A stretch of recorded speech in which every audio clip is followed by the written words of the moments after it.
2017, like many of the years before it, has been a monumental year for territorial American wrestling. We have had ups and downs, the departure of a legend in Greg Gage, and the debuts of many more, such as Eric Lee and Ash Campbell and others coming in and shaking the scene up. As we'll see later tonight, there's a new heavyweight champion of the world. There has been the rise of people like Christopher Ball and George Woolf, or the momentum of American Elemental. But, like every year, there must come a stopping point. There must come a point where things change and freshen up. Tonight is always that night. Tonight is the night where it all begins again. Hello everyone, my name is Paddy, and welcome back for another edition of Mid-Atlantic Wrestling. We are here for the season finale of 2017. We are here for where it all begins again. We are still in Baltimore, Maryland. This is the new beginning in Baltimore. And we are going to be going through a blockbuster card tonight. A debut happens as the Architect takes on a worthy opponent. The Confederation of the Territories Tag Team World Heavyweight Championships are on the line as the Ring Generals defend against Rich and Famous. Also, our own Mid-Atlantic Regional Tag Team Championships are on the line in the first ever Tag Team Ladder match here in MAW. The Aces of Mayhem, 3-time MAW Tag Team Champions, take on the Dynamite Express, also 3-time MAW Tag Team Champions. To determine which of the two is the greatest MAW Tag Team Champion of all time, also booked earlier this month, Ash Campbell will take on Giant Brody, the returning Giant Brody who attacked him in the last episode. George Woolf and Christopher Ball finally confront each other in the ring after much talking, much posturing between the two.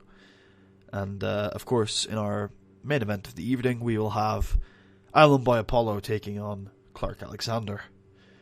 Also tonight, we have Nicholas Lopez, who is joining us tonight to take on Roddy Ramos. Roddy's quest for a World Heavyweight Championship match may indeed be complete if he can beat Nicholas Lopez. I am going to blow my nose. Wait a second.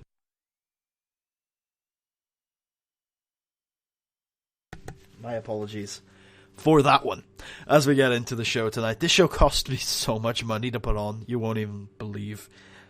You are going to see how many, friggin' people, how many matches are on this show. This cost so much money. This better be worth it, I suppose, tonight. There are also tons of stuff missing from the show that I wish I could have booked tonight. But we have many months to go over that stuff, because of course tonight is the night where it all begins again. Let's start the show.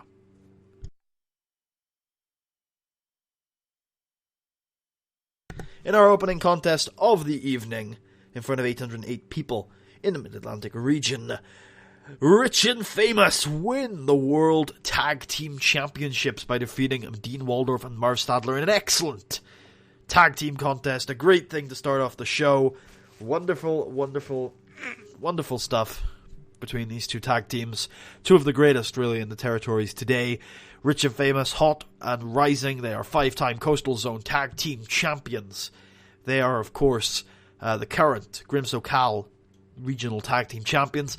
And finally, they can add a World Tag Team title to their list. And they get on the microphone afterwards. They're interviewed by Sweet Tabitha, and they look at themselves. And Jake Idol gets on the mic, and he says, look at these wonderful, wonderful gold belts. And they're more than belts, they're championship titles. And we are the hottest, the most exciting, the most must-see tag team in the territories today. And we have been for longer than we can remember. But it's only going to be up from here, Jackpot. It's only going to be up from here. We're going to be riding in private jets. We're going to be getting fancy clothes. We'll be off to Japan. We'll have dates and dates and dates and dates of wrestling that we can do. Because this right here, this signifies that you are the best. You are one of the best tag teams in the business.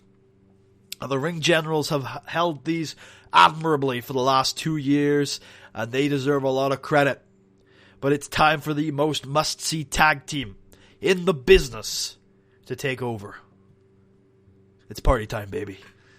And they head off, assumedly to party, into the distance, into the distant sky as we move into the Hot Prospect Tournament, as American Elemental defeats a guy who does not look like he belongs in a Hot Prospects tournament.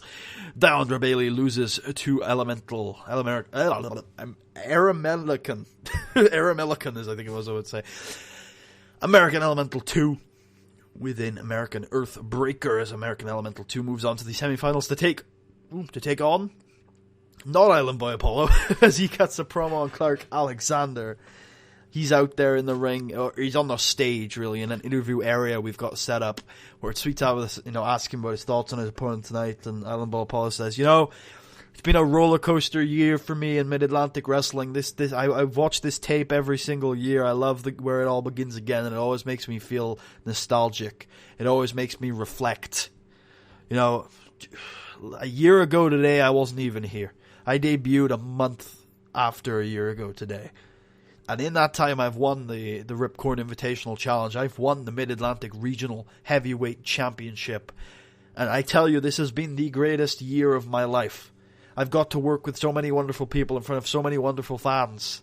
And really, Mid-Atlantic Wrestling is the home of great professional wrestling. But there has been one black mark on my year, and that black mark is Clark Alexander. Because when I saw him in the early summer, when he came in and he told me that he was proud of me, that really left a warm feeling in my heart, because that is the man who I have looked up to for my entire career. It is the man who has been a part of my wrestling life for as long as I can remember, because I used to watch him when I was a kid, and I used to look up to him and think that I want to be like him when I grow up. And when he came in and said that he was proud of me, and when he congratulated me, it made me feel happier than anything else could have ever come close to. And so I tried to bond with him, I tried to get closer to him, but every time I did, I just broke that pedestal. Every time I looked at the guy that I had put up on this high mark, I just realized that I was wrong. Never meet your heroes. And tonight, I'm going to prove that what he's doing is wrong. His style of professional wrestling doesn't work. And in the end, good will prevail. You can believe that.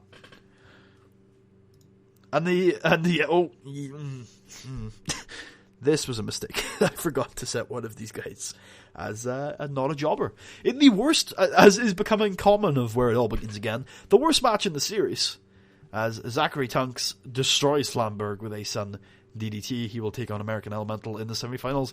The less said about this match, the better, as we move on to Ash Campbell taking on Giant Brody, and in a destruction, one of the most brutal, one-sided matches we have ever seen. Giant Brody just destroys the young lad. Ash Campbell is put on his ass, and you gotta wonder if you'll ever see Ash Campbell again. This has not been a good couple months for him, and this was brutal. And Bossman Brayfield announces that the worthy opponent is the assassin of the Squared Circle, one of the hottest prospects in professional wrestling today. The one and only Ernest Youngman, who comes out to massive crowd ovation. He has been off the grid, off of professional wrestling for about 6 months. Nobody has seen him, nobody has heard from him, but he is back. 2 appearances in a month. He's back in New York City wrestling, and now he's here. The home of great professional wrestling, Mid-Atlantic Wrestling, to take on the resident, the local celebrity, the in-house celebrity, the Architect. And a 58C-, Ernest Youngman defeated the Architect by pinfall with the hit. And by God, was this a great match. Sensational, quick, fluid grappling from Ernest Youngman, and a wink to the crowd every now and then. The crowd were just lapping it up. Ernest completely one-sided for the most part. I mean, the Architect maybe tripped Ernest every now and then, maybe threw him into the exposed turnbuckle, maybe got a low blow while the ref wasn't looking, a bit of a cheap shot or something, get a little bit of offense in for sure, but it was always cheating. In a one-on-one wrestling match, Ernest was always on top, always controlling the match. Slick, awesome professional wrestling from Ernest Youngman, and the crowd just loved it. One of the best debuts I have ever seen from a superstar here in MAW, and Ernest may well be here to stay. And we move into Christopher Ball versus George Woolf. Good match, back and forth, heavy hitting, strikes all the way. Ball refused to go down, like the bouncy ball he is, like the rubber ball he is. He just bounced off those ropes. I can imagine one of those Puro-style matches where George just hits him with a forearm. He falls to his knee. He just gets back up and screams at George, hit me again, hit me again. George hits him again, gets down to a knee. gets back up and screams, just boots back and forth, just good old-fashioned puro brawling, and eventually Ball hits a big boot, George falls into the ropes, rebound spear, 50-0 in 2017. Huge win for George Woolf. Christopher Ball, it has been announced, is going to be taking an MMA fight at the start of next year, but a very impressive year for him, and we wish him the best of luck in his MMA endeavors and hope he returns stronger than ever. But George Woolf, probably the best year I've ever seen a competitor have in this company. Sensational stuff from him. So we move possibly into another match. No, Clark Alexander is in the interview area, and he just laughs. He laughs to start off the interview. You know, I've listened to Island Boy's interview from earlier today, and I just think it's hilarious. You know, I see people like that all the time. People who want to make it out like you've crushed their childhood or something. This is professional wrestling, kid. You watched me when you were a kid. You should have seen who I was. I want to win. We all do. That's what professional wrestling is about. Are you in this to get your fifis hurt? No, you're in this to win, kid. And tonight I'm going to prove to you that good doesn't always prevail.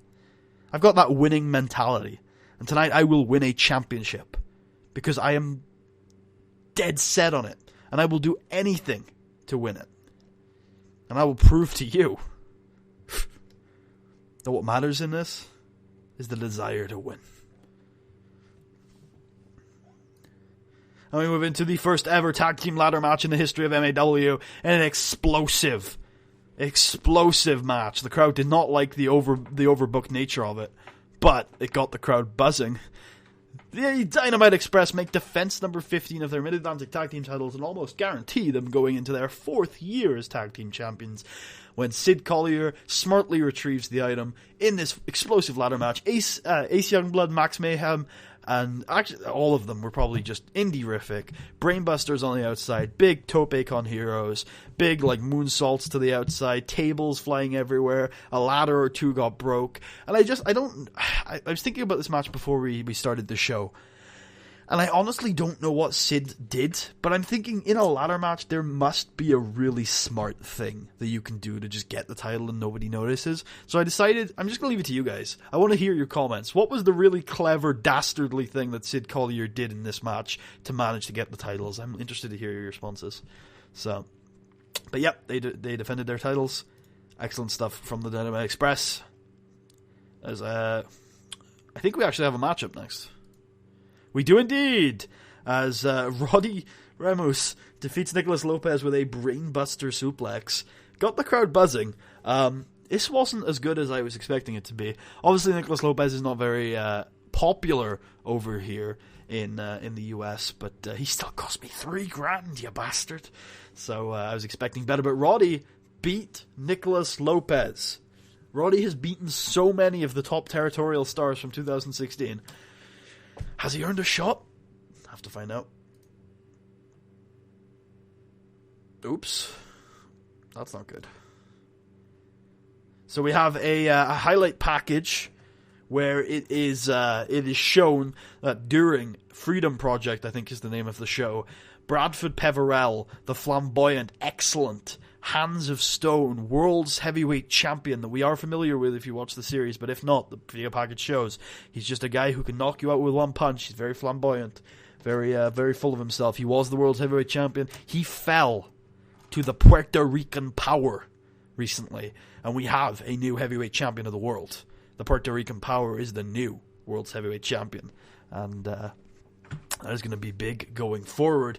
As ladies and gentlemen, it is now time for your main event of the evening. Island Boy Apollo does his usual party entrance, shows the belt off to the crowd, lets everyone touch it, as the confetti flies from the sky. He's got those Ultimate Warrior style tassels off his arms, or I think it's Macho Man style actually, tassels off his arms. And he just runs to the ring, excited, energy, the crowd is pumped for our main event of 2017.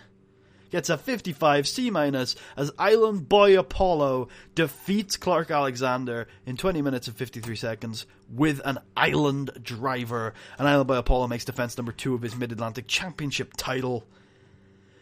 Oh, what a wonderful, wonderful year this has been. And Island Boy Apollo, I mean, this match was probably just an exemplar of these two philosophies. You know, Clark Alexander just cutting every corner, trying to win the match early, trying to win the match dirty, whatever he could get, rolling him up, pulling the tights, doing anything that Clark Alexander can do to try and defeat Island Boy Apollo. But Island Boy just wouldn't stay down. We saw this heart in the Sam Keith Classic, you know, during the Dynamite Express match, where Island Boy Apollo just would not stay down. You know, there are some nights where guys can get beat. You know, they're a little off their game a little bit. And you can roll them up, you can pull their tights, and maybe you'll get that 3 count. You know, it only takes 3 seconds to become a Mid-Atlantic champion. That's all it takes. But there are some nights where those guys do not give you those 3 seconds. Because the greatest professional wrestlers in this business, they don't give you 3 seconds. Guys like Island Boy Apollo, they have the heart and they have the desire to know that they can't give you 3 seconds. And he did not stay down on this day. He used his energy, he used his athleticism, and he brought the fight to Clark Alexander. He grounded Clark Alexander, and he did indeed beat his hero with the Island Driver. Whew. Thank you all for joining me this year. This has been an absolutely fantastic year to book. Even though we've lost a couple of key players over the year, I think we've definitely brought in a few new faces that I'm really excited to see as well. And we're gonna wrap up the year without too much changing. We're going to be doing 2 more shows this year, as is usual. The Proving Ground in November, and the Night of the Champions in December. And I can announce now, I think. I'm taking a look at my supervisor, my kayfabe supervisor. I can announce that the Night of the Champions main event will be the Puerto Rican Power, the heavyweight champion of the world, defending for the first time since winning the title against Roddy Ramos. It is a big, big match for us. But yes, aside from that, it'll be 2 shows as normal now. I didn't want to talk about something. I was going to talk about it at the end of the year, but I think I'll talk about it now. In December, I'm going to be doing a bit of a trim. I think the roster's gotten too big. I don't have to pay downside agreements to anyone, so it's not like it's costing me any money. But a lot of guys who you've seen just for 1 appearance or 2 have been brought in on like 2-year-long contracts because I'm just not sure when I want to use them. And it's time to refocus the roster a little. I had a plan for a lot of the main eventers when we started this series. Guys like George Woolf, guys like the Dynamite Express, guys like Greg Gage. I had plans for those guys. And I think I executed most of those plans pretty well. Pretty much exactly how I expected them to. But with new main eventers coming in and new stars coming in, I've essentially lost track of myself. I've lost track of my plans and such. And with almost 40 guys on the roster now, who are obviously temporary guys, but still they're guys, I've definitely lost track of it a little bit. So we're going to wrap up this Hot Prospects tournament. We're going to wrap up the year story. We're going to debut one more guy. I've got one more big face to debut this year, and we'll be doing that at the Night of the Champions. And then after we're done with the year, I'm going to trim the roster. I'm going to get it to like 20 people, and all 20 of those people you should be able to know and have somewhat of a character by the end of next year. So if you're you're not going to see too much of a difference. You're not going to see this process on camera, but if you see, because obviously the Ripcord Invitational, a lot of guys come in for that you won't see the rest of the year. But if you see after that Wrestling Classic, if you start to not see Cheetah Boy again, Cheetah Boy's going. Then that's why. If you don't see people like Trix Triumph anymore, he's going. That's why. People like that. If you don't see those type of people over the next year, then that's why. And then at the end of next year, at the end of 2018, start of 2019, I'm going to do a roster overview. I'm hoping that nobody leaves us in 2018, but that's a really lofty goal. But if nobody leaves us at the end of 2018 and I've got a really solid roster to come to you guys with, I'll say, look, okay, you see these guys on screen a lot, and I like to tell my stories on screen. But it's a little confusing with territorial workers coming in and out and that. And if we've got a really solid roster sorted out with 20 people or so on it, then I think I'll be comfortable to come with you guys and say, look, these are the 20 people that we have on the roster right now. Here are their general aims and objectives, and here are their general card status. So I hope I'm able to do that for you guys over the next couple of months. And if so, great. And if you have any comments about the show, please leave it in the comments section. I uploaded episode 1 of the series today, so I'm really far ahead, which I hate to do kind of, because already today someone's posted an idea in the comments, and I'm like, I wouldn't have done it anyway, because it was an idea that did go through my head, and I didn't want to do it, but stuff like that will come up in the future. Where it's like, shit, you've actually got a really good idea. But again, I should say, check out my Twitter, because I do occasionally go to Twitter and be like, yo, look at this picture. Can you come up with a character or anything for them? And hell, tweet me sometime. I don't know. You can tweet me ideas. I might use them. But obviously that's the same as having a YouTube comment. You just don't know where I'm at with the series. I like to pre-record because it means that I can take breaks and stuff, but I don't get to use your guys' ideas that much, which sucks. Definitely sucks. I had a lot in the other series and stuff too. But oh well, I hope you guys still enjoy. And feel free to ask questions about anything, because I love answering questions, and I like to think that's how we can maintain the interactivity, even though I can't implement your stuff into the series. Aside from that, I'm sorry for the long ramble here. But I hope you guys enjoyed the episode. I hope you guys are enjoying the series. I'm having so much fun, so I hope to continue having fun. As usual, Patreon's in the description if you're feeling especially generous. Subscribe if you haven't already. Check out the rest of the series. And aside from that, 2 more episodes of the year that are going to be quite a different pace. They're not going to be like too fast. And then next year we're going to be trying to focus on the core roster a bit. Hopefully you won't see too many special guests. Okay, thank you all for watching, and I will see you guys next time for the Proving Ground. See you guys then.